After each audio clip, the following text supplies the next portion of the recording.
Good evening. Welcome to You Make the Call. My name is Barry Sinewitz. We are live tonight, so don't shut off your TVs. We haven't been here for 3 months, so we are live. You may be wondering why I'm sitting in this seat, and I do have an announcement tonight that our host, unfortunately, Dick Jarvis, has decided to retire. And if you're sitting at home listening to what I just said, it was kind of a gut punch to me when Dick told me. Dick has been doing the show for 25 years, and I think he felt he was getting tired and it was time, to move on to something new in his life. I personally have known Dick for over 35 years. I met him somewhere in the mid-'80s, and he's always been a great friend to me and my family. And I think most people, what they don't know is that Dick and his late wife, Joyce, were major players in this city politically for over 30 years. In terms of, I can talk about, and I won't name names, but I know so many elected officials that knocked on their doors, sat at their tables asking for their advice, asking for their help, asking for their support.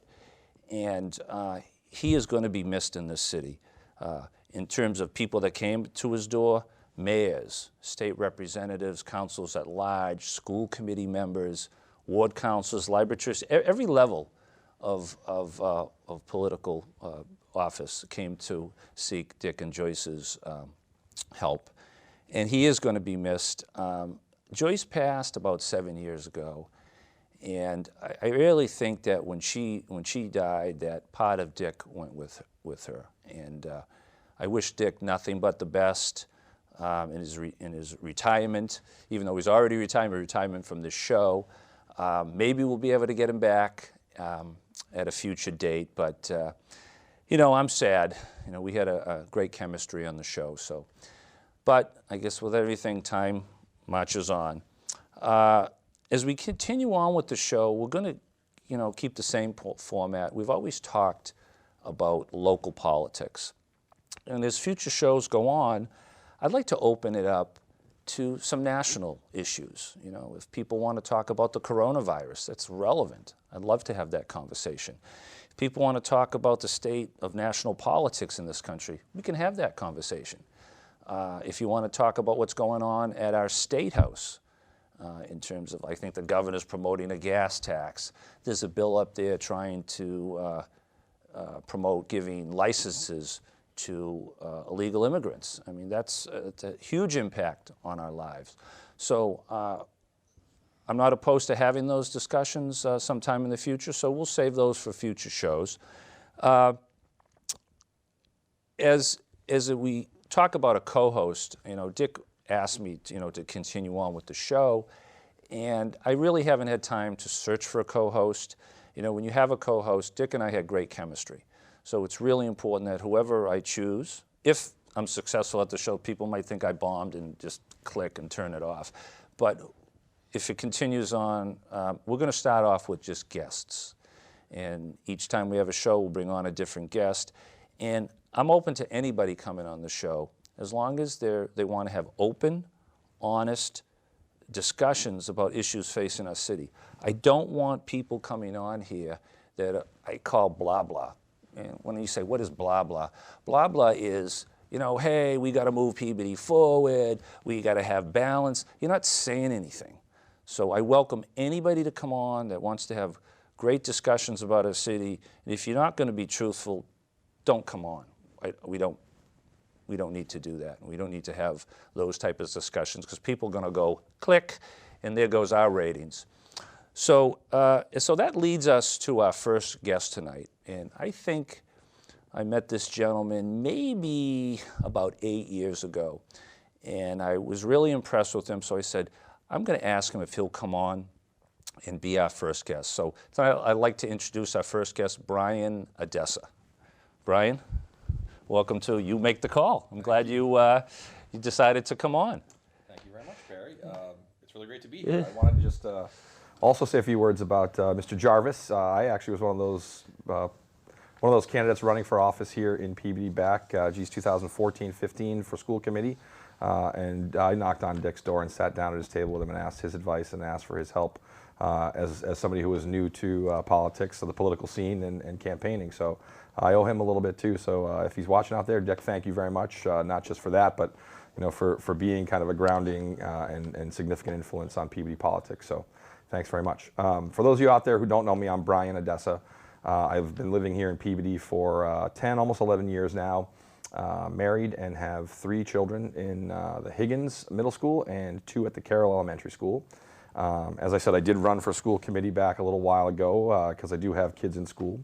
I was a school teacher and school administrator for about a decade at various different schools, middle schools, high schools around the northeastern part of Massachusetts. So I know quite a bit about education and the topics and issues that are surrounded therein.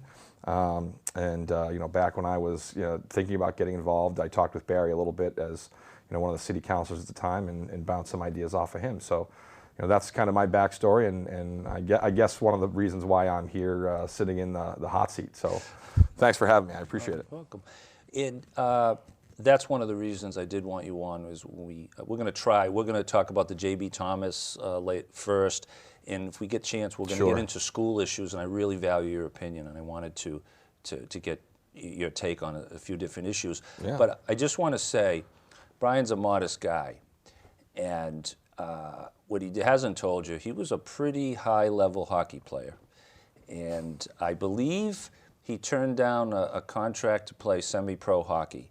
And I don't know how many people turn down money to play hockey, to get paid, So can you just, and I'm looking at Brian, you were a defenseman? Yeah, I was. And so if you know anything about hockey so. I would guess you stand about 6'2", 220, and you put that on skates. That's a pretty formidable person on the back end of the ice. So just tell us how that, before we go on to JB and those issues, just tell us why you turned down that contract. Sure. And, well, I'd played my whole life, growing up as a kid. Played, in Massachusetts through high school and played college hockey at Northeastern. I got a shout out to my Huskies for their 3rd Bean Pot victory in a row, a three-peat. If anybody out there is a BU, BC, Harvard fan, I'm sorry. But I played against those guys, and it was always tough.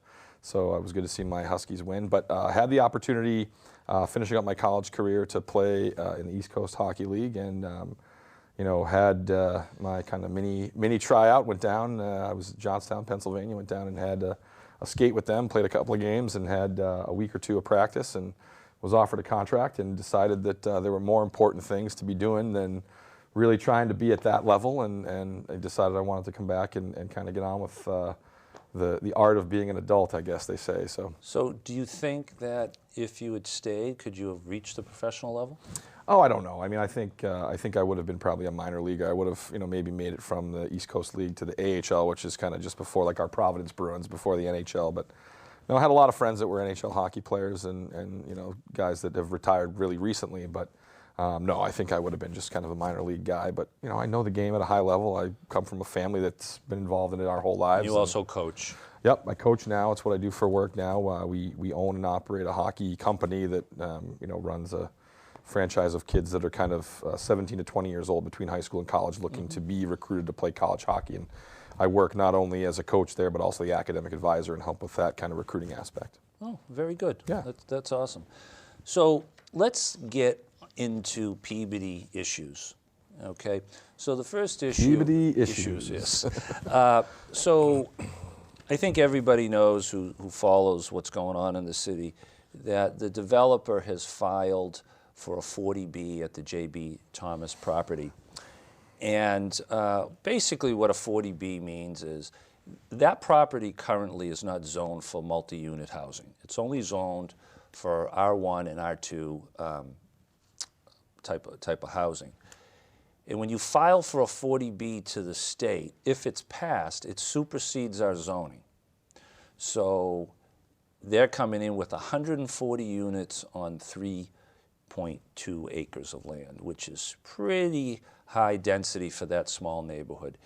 And I'm going to try to be brief and just do a recap. There's a lot to this story. There's lots of different layers to it. It goes in it's had a many pathway different. here, yeah. So let's just quickly. I'll just run through it, and hopefully my facts are accurate. So first, Hemisphere buys the land, 3.2 acres, to put up condominiums, or I don't know if it was apartments or condominiums, but either way, they didn't have a right to build. It wasn't zoned, but somehow community development floated the idea of changing the zoning, and the residents weren't in favor of it because you are violating. You're going out of your way to change zoning for a developer, and you're setting a precedent. So it didn't go anywhere once the city realized there was going to be major opposition. They even had a meeting at the city council level somewhere after that to change, and it was not announced what the property was, to change it from R2 to, they wanted to change it to R2 to R4. Okay. R4, but R4 opens it up to restaurants, convenience stores. It would open up a whole dynamic to that neighborhood, absolutely, yeah. So and I think Councilor Manny notified the neighbors. They came in, and then it just died on the vine on the council. No one moved it forward. They even tried a non-conforming use, and that was a no-go. They knew that wouldn't win in court. So somewhere in August, with the election coming and a lot of bad vibes, the ward councilor was getting a ton of heat because it seemed on the surface he was supporting the developer. Lo and behold, Hemisphere says, we're going to wait until December to come back with this proposal. And lo and behold, we all know why they did it. The elections were in November, and that's what they did. So as a Christmas present, right after it, they came back. 2 days after Christmas, they filed for the 40B. Well, not just because it's after elections, but also because at that time of year, people aren't really paying attention to that stuff because they're all on vacation with families. The kids are off from school. You got a lot on your mind and a lot on your plate. Exactly. So when you file for a 40B, the city has 30 days to respond to that request. Yeah, support it, or we're gonna shelf it. What I was told, they filed on December 27th, which is 2 days after Christmas, which is a Friday, right? So now you go Saturday, Sunday, Monday, Tuesday, New Year's. So no one's thinking about this development. So it languishes all the way till after New Year's. It's a good week right there. There's a good week, so now you're down to 3 weeks. So I believe the city realized they were up against it, and I think they asked for an extension. So I believe they got the extension. So after that, the mayor held a meeting on January 28th at City Hall, and basically it said he didn't support it and he wanted everybody to write letters to oppose the project because they have to file all this stuff for the state. So, I mean, what's your take, or what do you feel on this, or what's your vibe on? Well, it's been interesting following this kind of as this has been going, and coming from a place where I'm a homeowner with kids in the school. I have a couple of different kind of mixed feelings on this. So first I was following the process of this where originally it was going to be something like 155 condo units, and so there's a difference when you say condo versus apartment because something's for sale versus something for rent. So it's going to change the tax base right there. And the target was going to be, if I'm correct, it was originally targeted to the population over 55 years of age. Right. And so, and I guess the thinking was, well, if we do that, we kind of market it there, then it's not going to have as great an impact on the schools, which to me is a big deal, clearly, which to all of us is a pretty big deal. So targeted there at that age group and units for sale. And now what you have is you have vested homeowners who maybe don't have kids in the school. So now you're going to be looking at a population that comes in that will change the way certain votes go when we talk about budgets and things like that for the school, with a population of people who maybe don't necessarily have skin in the game with kids in school. Mm-hmm. So the vote to support or not support schools is going to change because of who they are and what they value. And so then as things went through and I want to say 3 iterations or 4 iterations of this, they brought the number of units down, but eventually they flipped back from condos to apartments, and then they put in the component about affordable housing. So now, so that we could help meet our city's quota of affordable housing. And so there's a lot to this if you're really following it, and so now affordable housing, it's not marketed towards the over 55 population anymore. And so now we're going to have all different kinds of families moving in, I would imagine.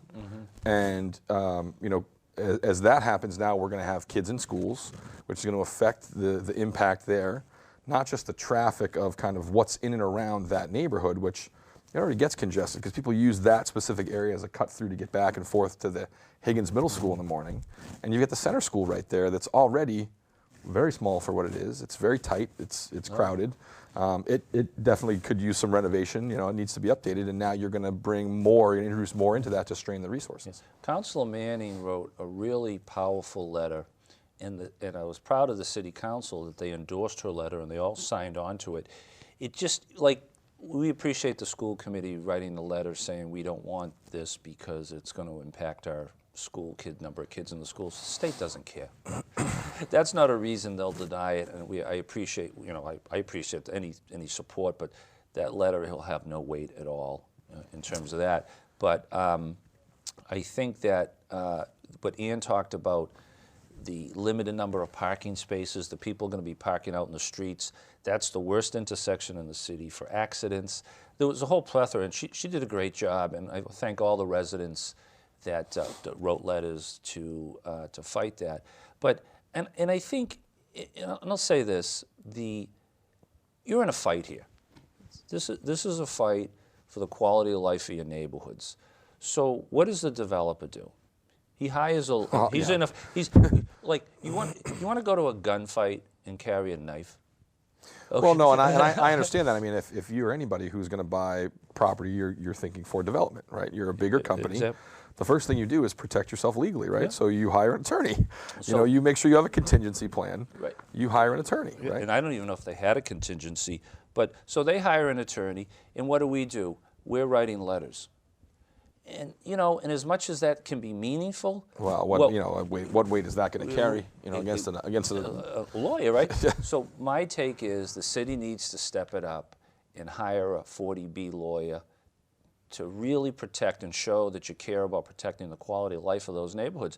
If we can hire an attorney to, we hired an assessor on the Betancourt building. They give us a value, which that turned into a mess. You know, it was undervalued it. Then we hired a lawyer to protect our interest, and we lost the lawsuit.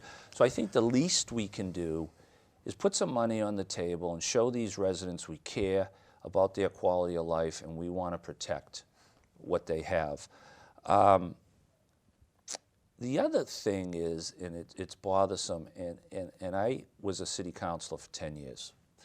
And I served with a lot of, the current councilors I serve with, but I served with a lot of good councilors in the past. People like Jim Liakos, Dave Gamache, Barry Osborne, Rico Mello, yep. Bob Driscoll. Yep. And I have never seen a city councilor, a ward councilor, go against the neighborhood. And some of the actions by the Ward 4 councilor are bothersome to me in terms of, if he wants to support the developer, then say it and do it. I think it's good for the neighborhood. I'm going to do it. But what are you seeing, you know, in terms of the Ward 4 councilor and kind of how this has been progressing? What do you see there? So, like I said, I think at the beginning he was supporting the development. Secondly, this is your ward. You're the voice for those people. And so when the mayor sets up a neighborhood meeting, you should be setting up the neighborhood meeting. If he's watching this, you should be the one at that podium speaking there to protect those residents in your ward. Then say, Mayor, please come up. I need your help. What can we do for these people? But that didn't happen. He stood in the back of the room, didn't say a word. Oh, well. And that's disappointing. And then secondly, they had another neighborhood meeting, and I think Joe Amico was there, and we thank Joe for being there and speaking. And I think there was a comment made, you know, that, you know, we need to work with the ward councilor and the councilor. The ward councilor didn't show up at the meeting.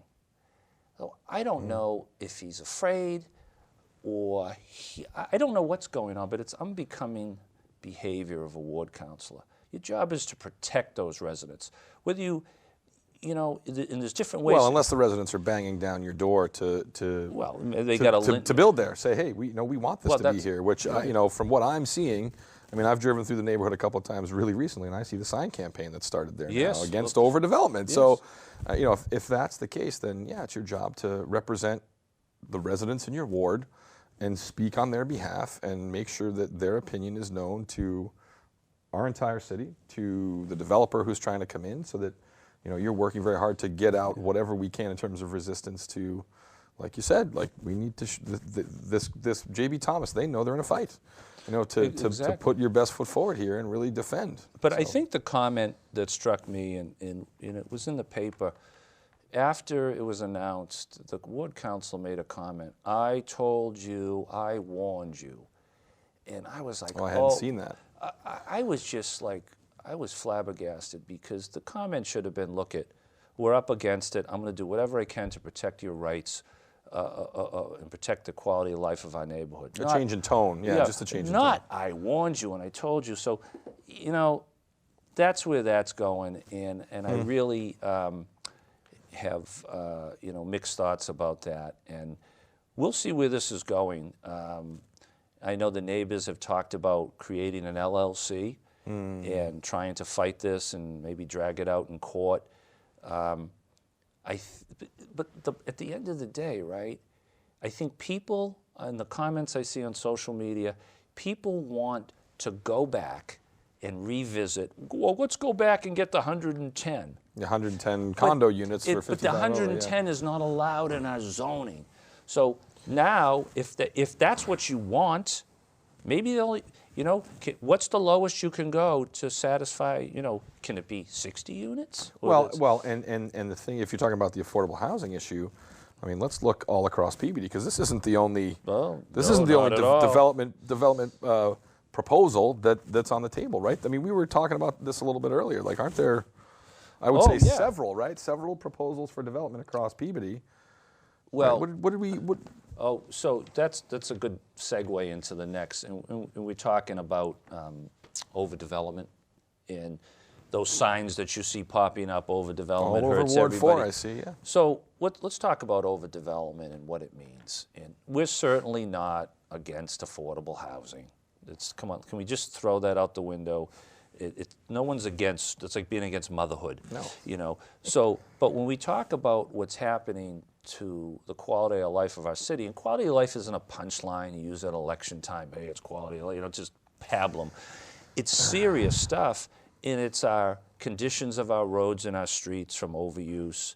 It's impacts on our schools, impact on our traffic. If anybody has come down Lowell Street into Peabody Square, you just, you know, now I know where road rage comes from, because I sit there and it took me almost 20 minutes to go from the Salem line to the lights at Stanzi's.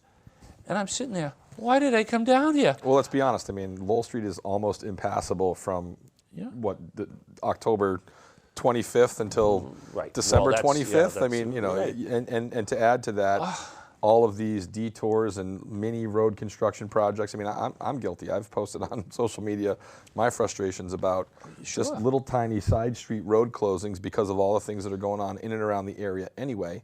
Just trying to get my kids to school in the morning, out to the Higgins, and then back to the Carroll. So, you know, so I mean, the roads and you know, like, thinking about what happens if they put a large complex somewhere. Now, you know, our first responders now are going to be taxed, like our police, fire, like all that stuff. Are, you know, water resources that we talk about. That's a really good point. And on some level, look at, I don't know what's going on in the rest of the city, but Ward 6 water pressure is horrendous in certain parts. On my street, I turn my water on upstairs and it sputters and and then the water comes out and I'm like, holy cow, what's going on? But it's getting progressively worse. And I've talked to other neighbors on the street, and they were complaining, what's with the water pressure? So are we going to have enough water? Because you brought up a good point about the list. Listen to this list. So we have a 40B at Oak Street. We have a 40B at JB Thomas. A developer just filed a 40B. I don't know what the 40Bs are. But not just where they are, but how many units per each of these? So Oak Street is 80.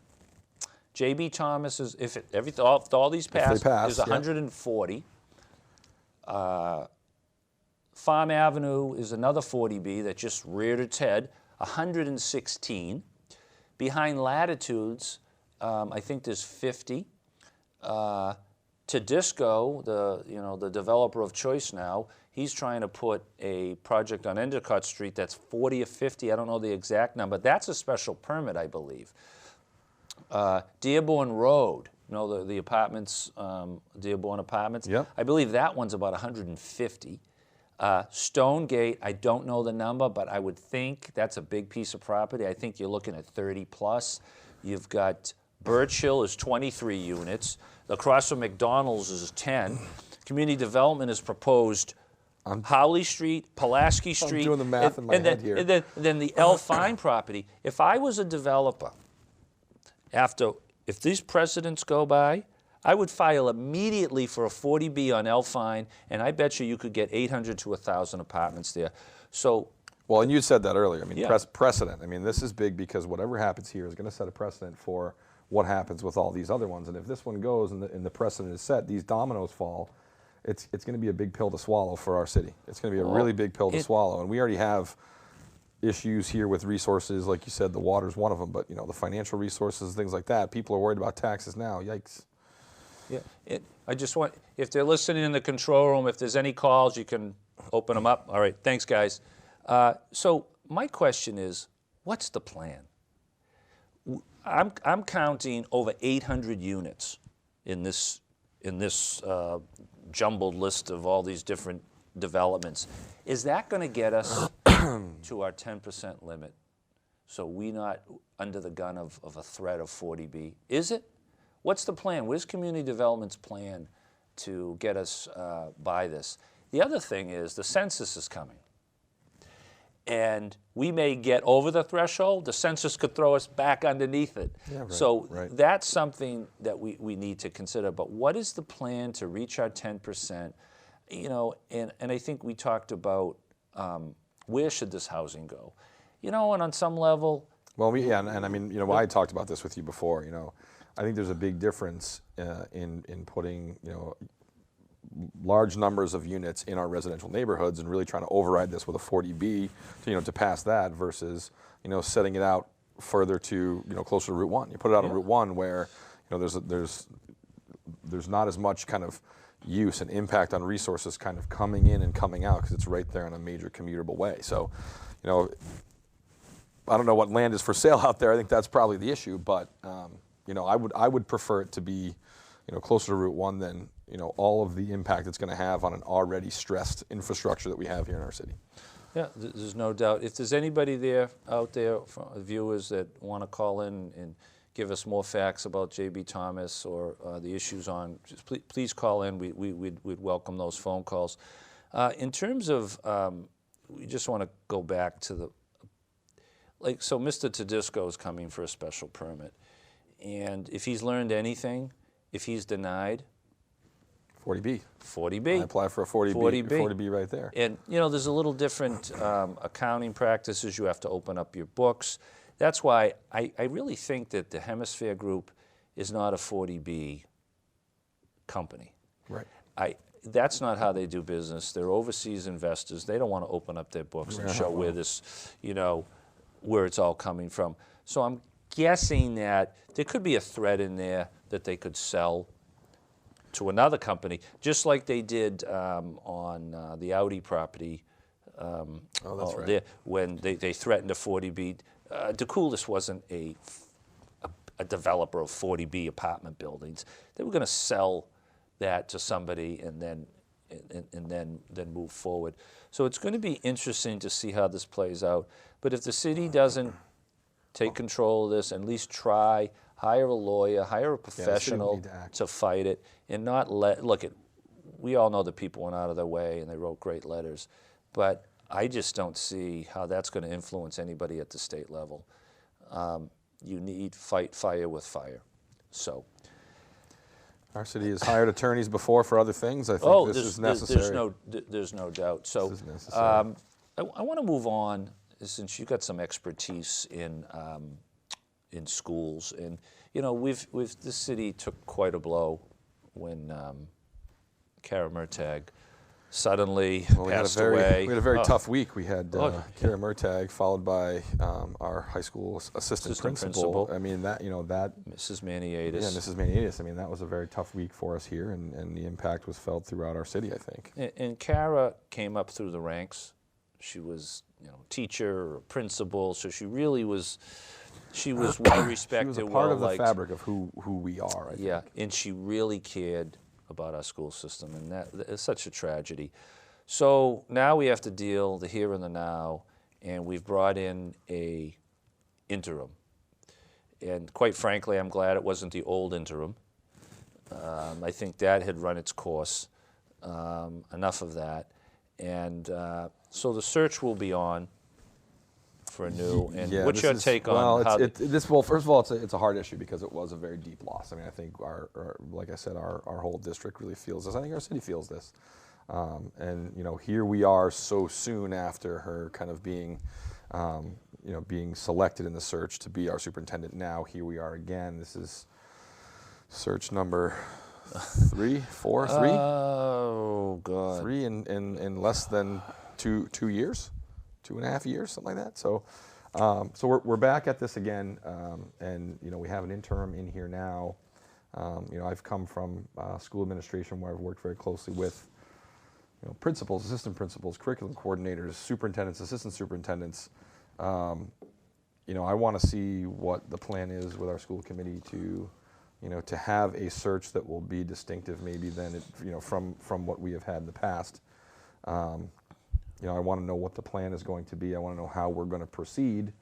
And I have a very definitive idea with my background and my expertise of what I would like our city to find, and who I think we need. And I think there's been some debate versus kind of somebody who really knows us from within. I think it's time to go outside.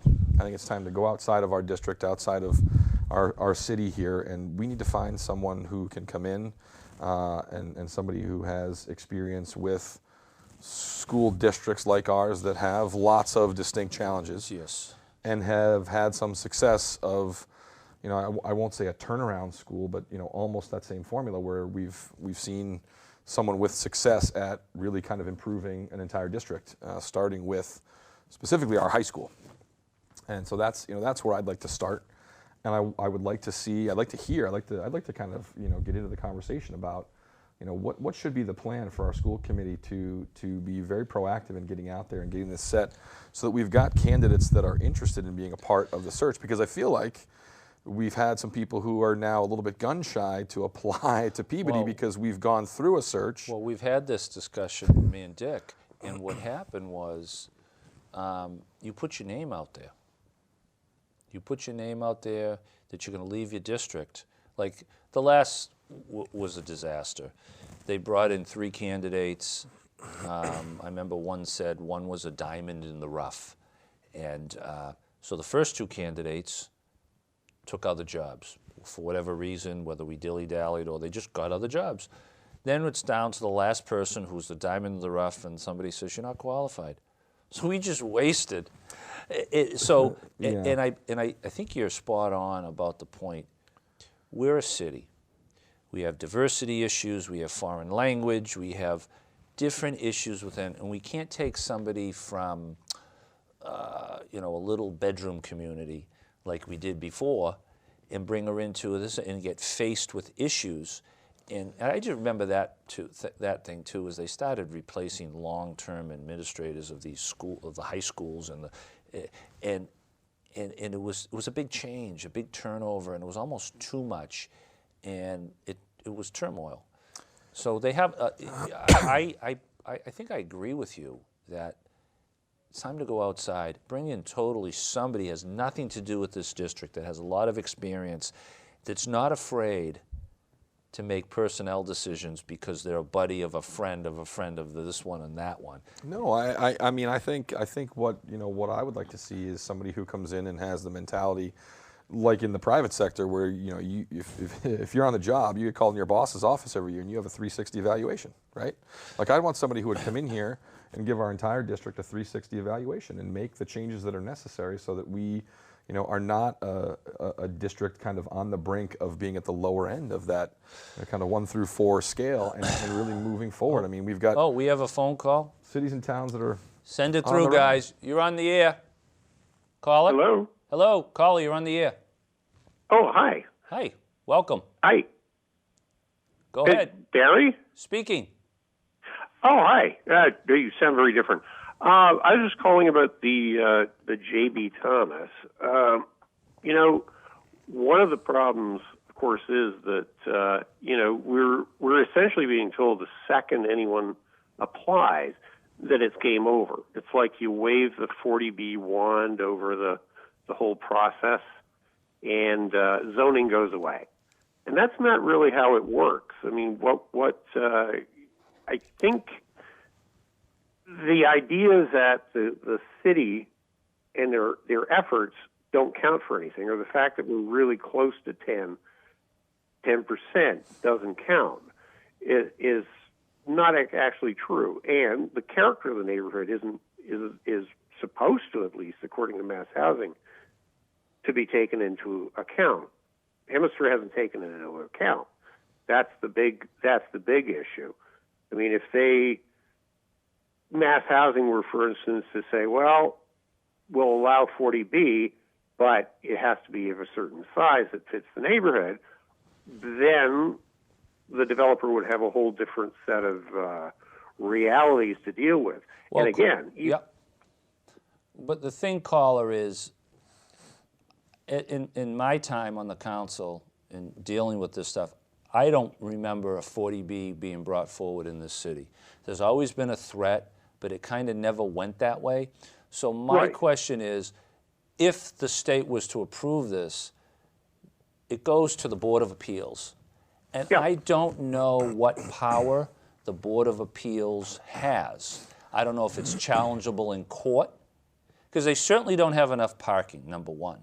The parking situation is going to be a disaster, and once you add in snow, they'll be parked all over King Street, they'll be parked everywhere on the street, and it's going to be a disaster. So you need to find out, worst case scenario, if it was to pass, what powers can the Board of Appeals, you know, they're just not going to rubber stamp it. I mean, I hope not. They need to. Right. I don't know. I don't know the answer to that. Caller, if you were the boss, if you were the head honcho here, you know, director of city planning, and it was up to you, what would be your move here? Well, I mean, I think the 40B is a process. I mean, Barry was bringing up the fact that it goes to the zoning board.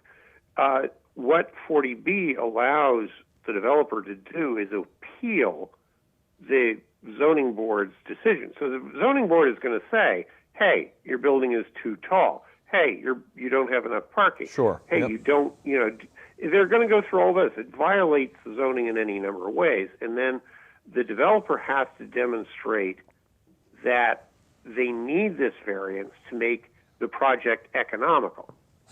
Now, point is, this developer has been saying from day one that they're going to bring in huge amounts of tax revenue. They're talking about a project which they themselves use their own numbers, either the value of the condos or the huge tax revenues that they claim they're going to be getting in. They're claiming this is like a $60-70 million project, and that means it's a hugely profitable project. 40B doesn't allow you to make huge profits on any project. So I mean, you're capped at 25%. But that's what people. Yeah, go ahead, Carl. I'm sorry. That's what people are making when they build single families in challenging spots. So how are they going to justify the economic necessity of doing any of these zoning code violations? So worst case scenario, if what you're saying is, originally they were amenable before to 110 units. So now they come in for 140. Why would that be acceptable to the state financially, right? Well, the reason they're doing 140, they're making more money. And this, you know, that's the game, right? I understand it. Right. But why they should, you know, why should they be allowed to build 140 if they were happy with 110?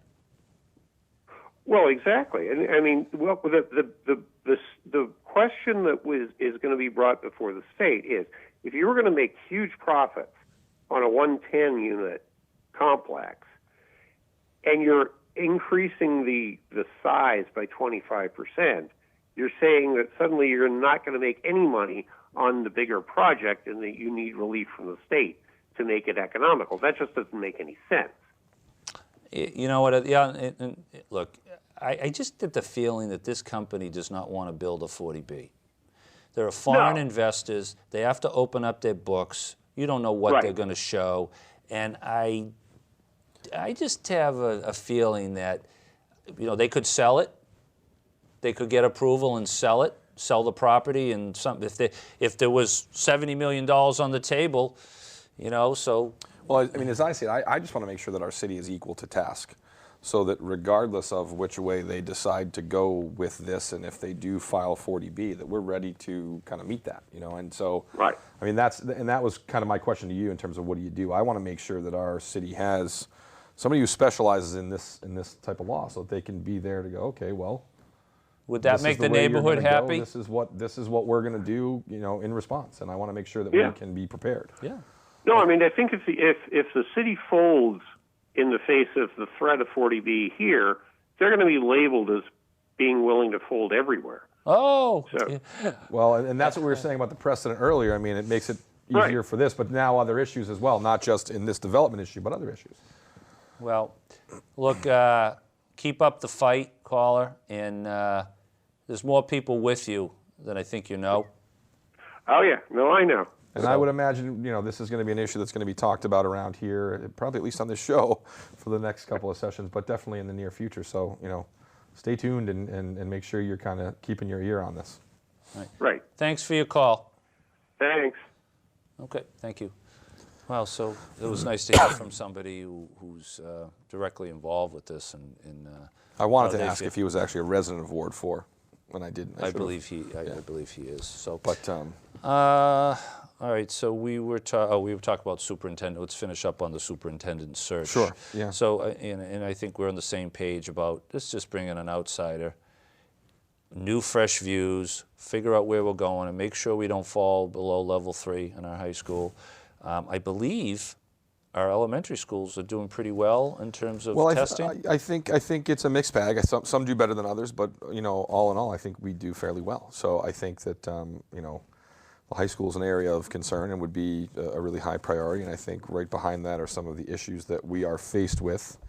One of them being, kind of our facilities, because the high school is, no great shakes these days. It's having a tough time. We've got 2 or 3 elementary schools that are, right behind in terms of need for, what either renovation or complete rebuilds are needed. And I mean, we could get off onto another complete side tangent about feelings about what we do with elementary schools. But, and I think that, kind of leading into financial resources and things like that. So, I mean, there's a lot to be said there. And the superintendent search, I'd like to see somebody who would bring, some real energy into our district and do some things differently than we've done in the past. In terms of some of these overcrowded schools, the school committee really hasn't taken head on the issue of redistricting.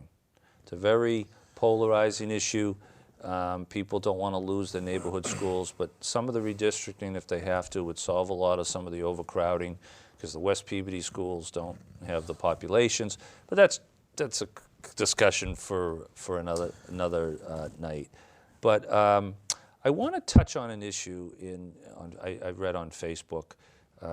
And there was a question about school lunches, and the city was supposedly $100,000 in the hole. Aspect here, And do you have any insight on that? Because I really don't know, what I read, and I read all the comments. Right. Well, I've heard some things too, and so again, I want to learn a little bit more about this issue too. But I've heard that there are some dues that need to be paid. And I mean, my kids buy school lunches too, and we use the school lunch program.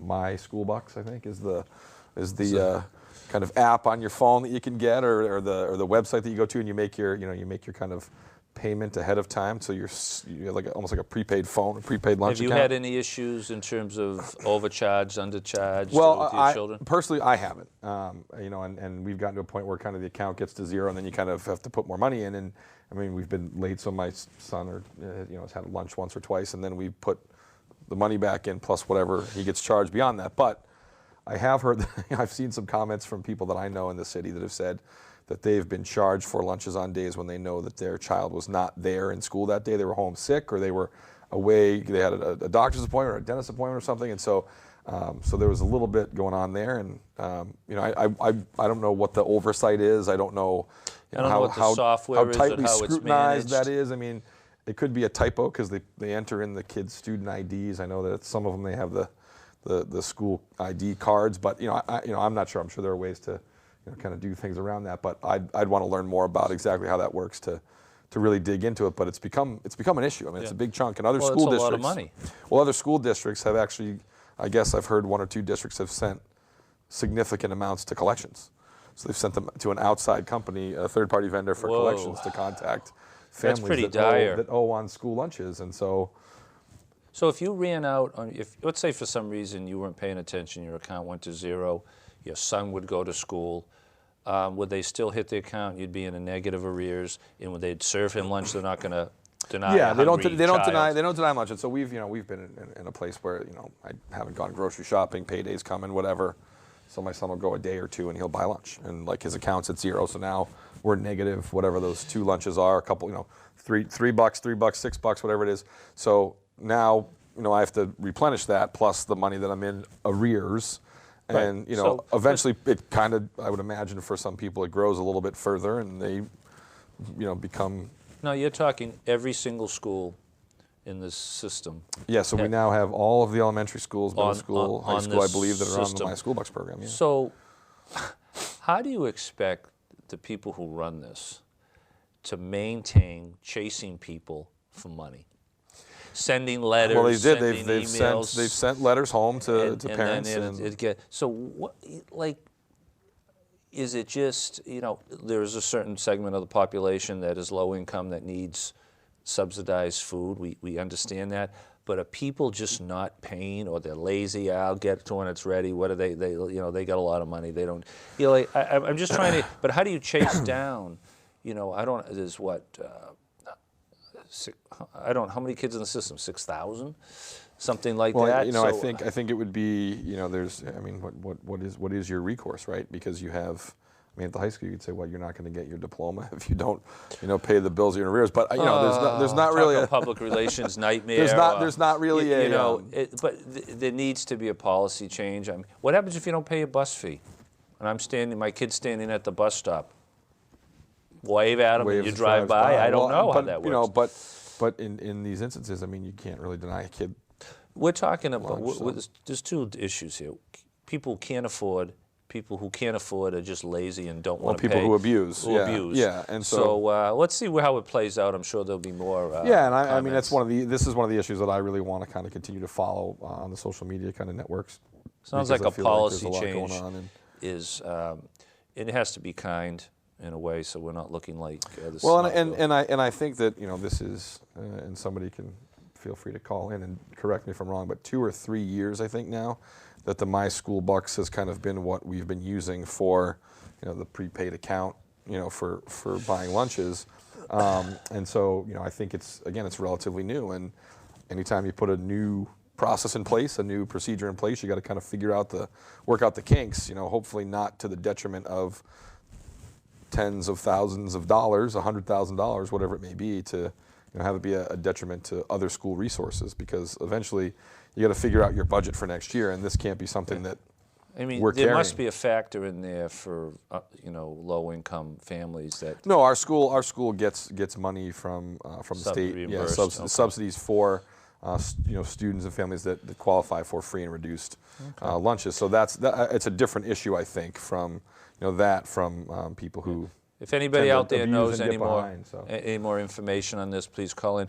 Another issue I saw is, and this was interesting, and maybe I'm old-fashioned, but there was an issue at one of the elementary schools where a child supposedly brought a cell phone and $130 to school. Oh, I heard about this. This was they searched. Yeah.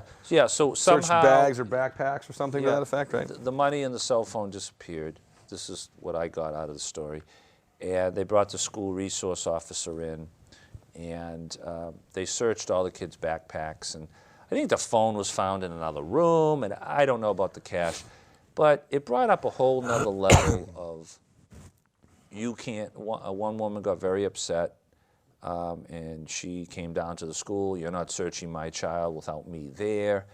And I don't know what the law is, and I think there was some case study. Yeah, no. So I actually heard about this, and I have a little bit of experience with Mass Ed law, going through my graduate school programs for school administration, but kind of went back to some of my source material and found kind of what they say about this, and so there is Mass law precedent about group searches by school administration that.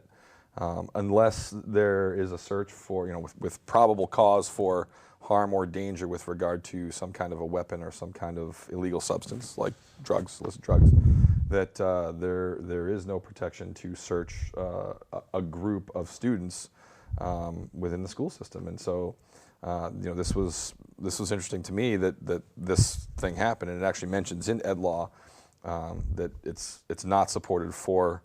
The suspicion of theft of property. So it actually mentions that in there very clearly. So could somebody bring a lawsuit against the city for searching their kid? So I guess, once again, so you're in a classroom with 25 kids and there's a phone and money missing. And maybe I'm just too simplistic in the way I'm thinking. So kids, listen, there's a phone missing. We got to search everybody's backpack. And if it's this is just me and personal responsibility with my children, search away. I'm sure my kid doesn't have it, but if he has it, I'm going to give him a cuff upside the head. Well, I can't say that because I'll get a.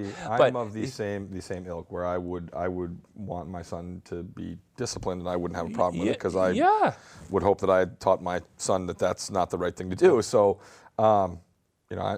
if you're in the was it at the elementary school? I mean, it was a middle school, I think. Who's bringing $130 well, that's a whole in different cash discussion. to school? That's a whole other issue. I mean, if I'm and I get it because I'm a busy dad too, and I've got 3 kids, and it's chaos in my house in the morning getting out the door to school. But maybe a kid wants to show off that he got some birthday money, or I don't know. But I'm hopefully going to teach my kid that. Look, keep that at home in your wallet until we need to use it for something you want. But that's, Let's spin this. So we have 25 kids, 25 sets of parents. And let's say tell each parent, it's your kid's phone, it's your kid's $130 that got clipped. Search everybody, right? Everybody, right? Wouldn't you want your, where is it? If it's a legitimate claim. I would say to my kid, my son or my daughters, one of my daughters, I would say, why did you bring this to school? Yeah, that's a whole. And there are rules and expectations about where your cell phone's supposed to be at most of these schools so that they're put away. Yeah, I don't know. I mean, I there is that issue, but yes, I see it the other way that hey, it's a lot of money and it's a phone. Is it an overblown issue where, and a quick story, in Swampscott, this had to do with drugs. They were having an issue in the middle school with drugs in the school. They brought in dogs sniffing. They went through the lockers, and they found drugs in a kid's locker. So you know what the parent says? You violated my kid's civil rights. Not the fact that your kid's using or dealing drugs. You don't want to accept that responsibility and deal with it. Well, clearly, and I agree with you there. But I will say that as far as Mass Ed law says, they did not violate civil rights. That is, if there is suspicion, probable cause, that is in the school and it's not supposed to be. That they can actually search lockers. You can look it up. You can ask Siri. You can ask Alexa. You can ask Google. Or as my Sicilian grandmother said, Google. You can do that and ask Google. But you can ask, and look it up. You'll see it. Search Mass Education Law school searches, and you can find it yourself. You can look up case law. You can look up precedent. It gives specific examples of what is in and what is out, and what they can do and what they can't. I think it's just a different generation of the things that were in the 70s. When I was in schools, and it's totally different. Yeah, things are different, that's for sure. And it's a different world we live in. So, we got about 5 minutes left. And in terms of, there was a couple of, I saw an obituary in the paper yesterday for Bert Maria, well-known Peabody guy. I think at some point he worked at the Luso Credit Union, and then he took a job at the city. And I saw that he had passed away, and I just knew him casually, but he was a gentleman, and I feel my, condolences go out to the family. Just a super nice guy. And then a woman by the name of Sylvia Lohman passed away, 93 years old. I went to the funeral today. It was really sad, but she won a wonderful life. So condolences out to Marcy and David Cohen for their loss and their family. So, sometimes, Brian, that we all get wrapped up in our day-to-day stuff, and when you're sitting there listening to the sermons, and it just kind of makes you, take a step back and think about what's important in life, and not to get so wrapped up in all some of this craziness that's going on. And what's important in life is your family and your health. And if you have both, you're on top of the world. This stuff that we continue to talk about here on You Make the Call and in and around in the coffee shops of Peabody, this stuff's always going to be here. There's always going to be these issues. They're going to come and they're going to go, and they're going to be very cyclical. Family, friends are not always going to be there. So give them a hug. Make sure they know that you love them. Yeah. Look at Kobe Bryant. Very quick. Here's the guy on top of the world, and what's sad about the whole story is there was a whole slew of other people that were on that helicopter that get no name recognition, and made a bad decision to go up. And I actually look at the flight simulator route that they took, and you can go on YouTube. It's amazing.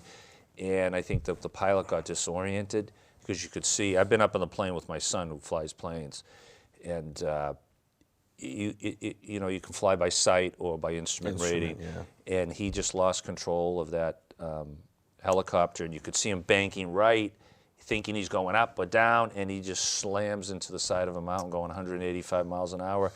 And you took a guy who's worth probably $100 million gone, his daughter gone, family. So and the families of all those others too. All those other people. So it was a tragedy, and the sports world was mourning for them. And you're here one day, you're gone the next. So enjoy life in each day. And that's all you can do. Enjoy your family. Be good to each other. I know your son's helping out in the control room tonight. He's in there. He's mixing it up. It looks like he's bossing around our crew in there. He's doing a good job. I would like to say he gets that from his mother, but that comes from me. We have 2 minutes left, so I thank you for coming on tonight. Oh, thanks so much for having me. And I hope you'll come back again. I would love to. If I can, I'd love to be back on. If I don't kill your ratings and people just tune out. We have big shoes to fill with Dick Jarvis retiring, and if he's going to call later and let us know it too, Yeah, I'm sure he will. But if people have feelings about the show, let us know. Let us know how we're doing.